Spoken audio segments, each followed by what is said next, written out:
In this video, everything you need to know about going on holiday to the Bahia Feliz. If you haven't booked yet, this is also a great video to see if Bahia Feliz is actually the right holiday destination for you or not. Also in this video, tips that are going to save you loads of money, a few things to watch out for, and as well loads of tips that are going to make your holiday even better.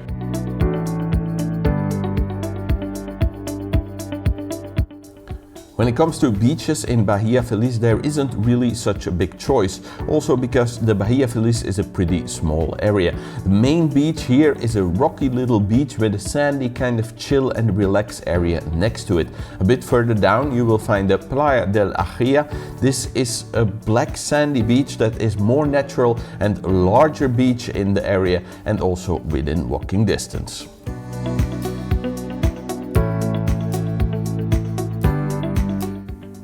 So one of the things I would definitely advise you to do when you're staying in the Bahia Feliz is to head on over to the Palmitos Park. It's quite close by, it's near Maspalomas. It's a great zoo and it's great fun for the entire family. There's also live shows and a dolphinarium. There's also another zoo, which is the Cocodrilo Zoo on Gran Canaria. However, I haven't been to the zoo, so I cannot really advise it. From what I heard from other people, it's great as well. But I really like the Palmitos Park and the whole feel about it, and it's a great day for the entire family to go there.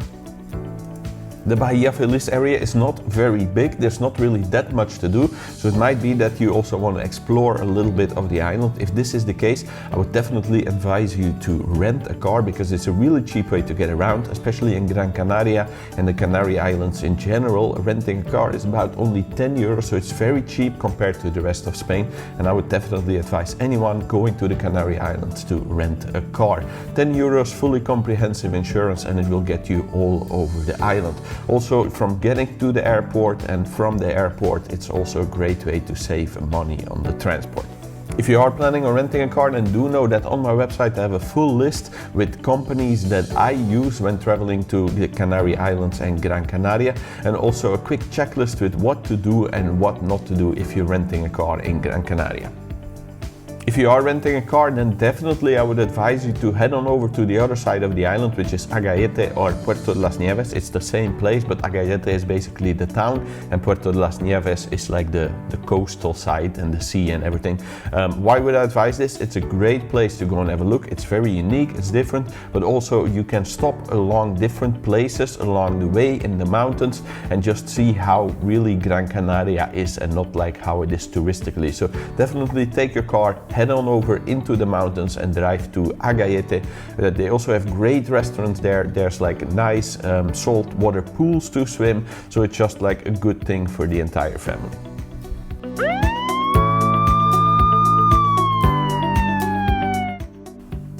When going to Gran Canaria, there's some quick things I want to warn you about. This is basically about electronics. This has been in the news and also like on a lot of things, but still people have this idea that electronics in Gran Canaria are much cheaper. And in a way that is true, but really this is because of the sales tax, and the sales tax doesn't make so much of a difference. The main reason it is so much cheaper here is because there's a lot of kind of like shitty shops that will play tricks on your credit card, or they will upsell you things that you don't need, or they change the product, or sometimes they offer like a free, they wrap it up as a birthday present, but then they put another product inside which only you will discover when you come home. So for all of these reasons, I would not advise buying electronics on Gran Canaria or in the Canary Islands in general. If you do urgently need to buy something, then know that there are several Media Markt shops on Gran Canaria. I would go there at least if it's urgent, you know you can have a good service there.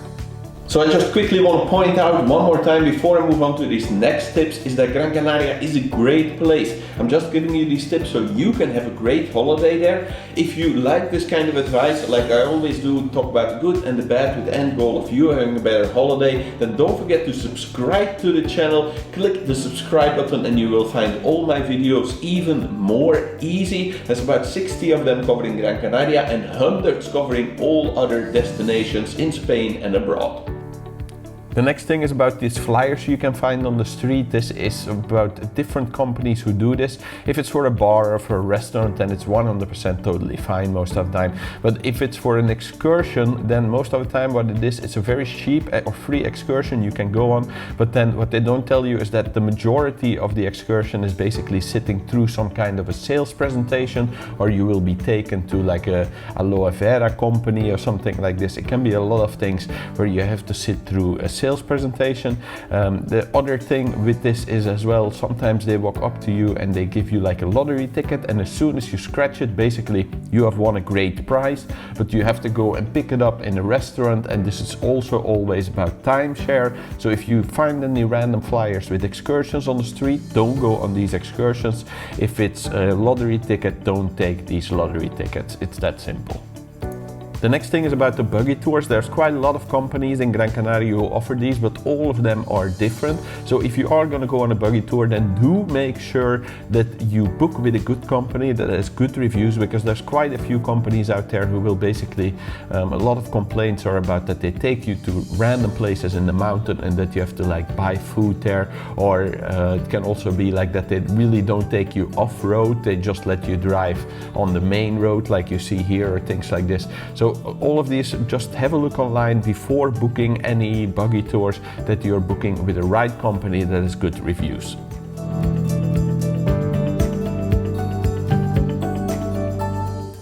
So Bahia Feliz is one of the closest destinations, holiday destinations, coming from the airport. It's quite easy to go there. There's 3 different ways. One would be to take the public bus. It's €2.80 to get you there, but do know it stops at the bus stop, and it might be a little bit of looking before you know exactly where to go. Another better option, I think, is to take a bus, a shuttle bus. This is €5. It's just a couple of euros more, but at least you have a place to sit on the bus, guaranteed. You don't have to look and search where your hotel is, because you will just be dropped off at the hotel reception. So all in all, I think it's good value for this. If you want to book one of these, then do know you have to book it before online. The companies that I used you can find on my website. Another option, if you're traveling 4 people, if you're traveling as a family, maybe it would be even a better option to take a taxi. A taxi is about 29 to 34 euros, depending if you take it in the weekend or in the nighttime or in the daytime. And I would advise also this one to book before online, because then at least you have a locked-in price, and if you get stuck in traffic or anything like this, at least you know you're taken care of and you have a locked-in price and the meter will not run up. So all of this you can find on the website.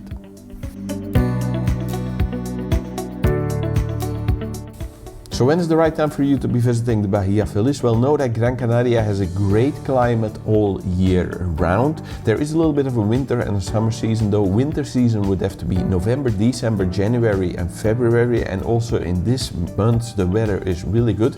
Average temperature is going to be around 21 degrees on the high side and on the low 15 degrees, but there's also going to be plenty of days where it's going to be hotter than this. Rain you can expect in this area of Gran Canaria about 2 to 3 days per month, so really not much, and the average sea temperature is going to be around 18 degrees. This is a little bit more on the chilly side, but it's still plenty good for swimming. Do know that Bahia Feliz in this time can be a little bit more empty than general, when also maybe 1 or 2 shops might be closed that are only open in the high season, but it's still a great month to visit.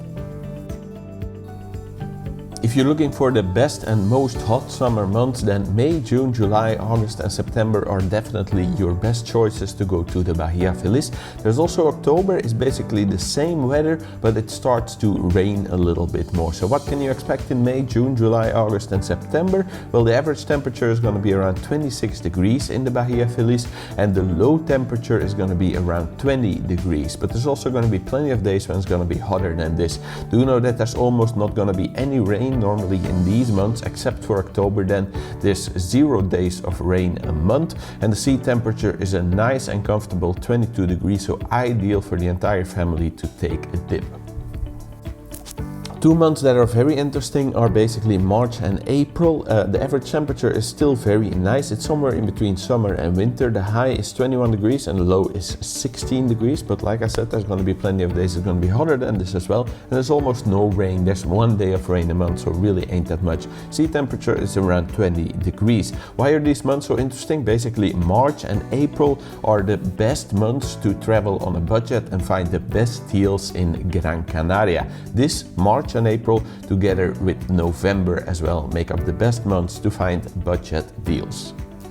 If you want to find out everything about the hotels I would advise, then you can click right here. This will take you to the website, and there you can find all the hotels I've been to and the ones I would advise. But also, if you're not 100% sure if this is the right holiday destination for you, you can click right here, and there you can see all the different holiday destinations in Gran Canaria, and you can find out which one is the right one for you.